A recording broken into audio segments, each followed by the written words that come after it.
fois de 4 à 11 ans tu m'as donné à ta sœur? Donné, je ne t'ai pas donné, je t'ai confié. Excuse-moi, mais à 4 ans, on ne perçoit pas très bien la différence. Tu m'as amené en France à 150 km de la maison et tu m'as laissé là-bas. J'ai de vieilles filles institutrices. Ah certes, tu venais tous les 15 jours et je revenais en Espagne pendant les vacances. Mais tu imagines à 4 ans combien ça représentait de temps sans toi? Mais pourquoi? Je voudrais comprendre pourquoi. Mais enfin, je te l'ai déjà expliqué, souvent.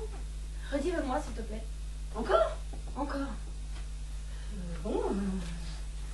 Quand nous sommes rentrés du Maroc, nous avions tout perdu. Et il a fallu reconstruire notre vie, trouver du travail. Tu es né peu après, c'était très dur. Ça, je le sais.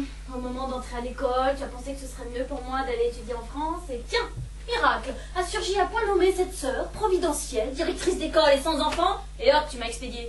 Expédié. Non, conduite. Eh bien, tu vois que je te l'avais déjà expliqué. Écoute, maman, des tas de gens galèrent. Mais pour autant, ils ne se séparent pas de leur enfant.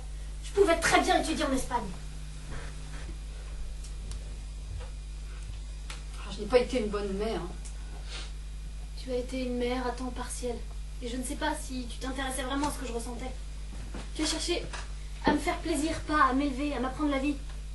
Tu as été comme une grand-mère. Enfin, je t'aimais si peu que je n'allais pas entrer en conflit avec toi. Qu'est-ce que tu aurais fait à ma place? Je ne sais pas, maman, je ne sais pas. Je n'étais pas à ta place. J'avais déjà assez de mal à trouver la mienne.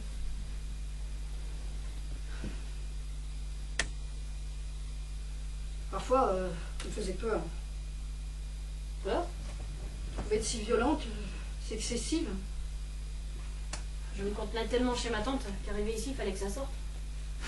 Mais de ce que je vivais chez elle, on n'en a jamais discuté toutes les deux. Jamais tu ne m'as demandé alors, qu'est-ce que tu fais là-bas, comment ça se passe? J'avais trop peur de la réponse, sans doute.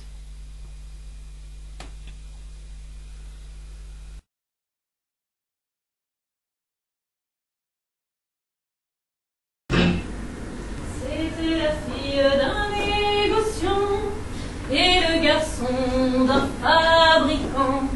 Quand il allait voir sa maîtresse, il n'avait pas de plus beau discours en se faisant mille caresses que de parler de leur amour. Comme ce lavoir est petit. Autrefois, il me paraissait immense. J'avais emporté dans ma tête un océan et des forêts. Je retrouve une goutte d'eau et des brins d'herbe.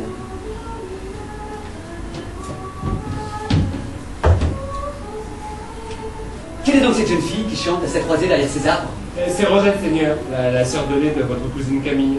Descends vite, Rosette, et viens ici! Oui, monseigneur. Tu me voyais de ta fenêtre et tu ne venais pas? Méchante fille, donne-moi vite cette main-là. Et c'est joues-là que je t'embrasse. Oui, monseigneur. Es-tu mariée, petite? On m'a dit que tu l'étais. Oh non. Pourquoi? Il n'y a pas dans le village de plus jolie fille que toi. Nous te marierons, mon enfant. Monseigneur, elle veut mourir fille. Le soir, Rosette. Non, Ta sœur Camille est arrivée. L'as-tu vue? elle n'est pas encore venue par ici. Va-t'en vite mettre ta robe neuve et viens souper au château.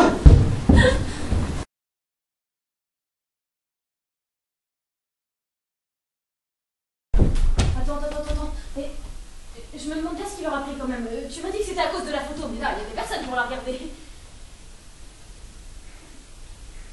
Donc, on n'est pas tout seul.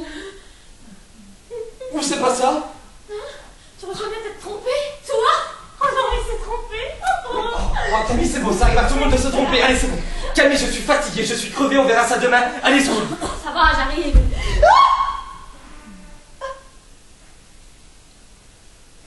J'arrive.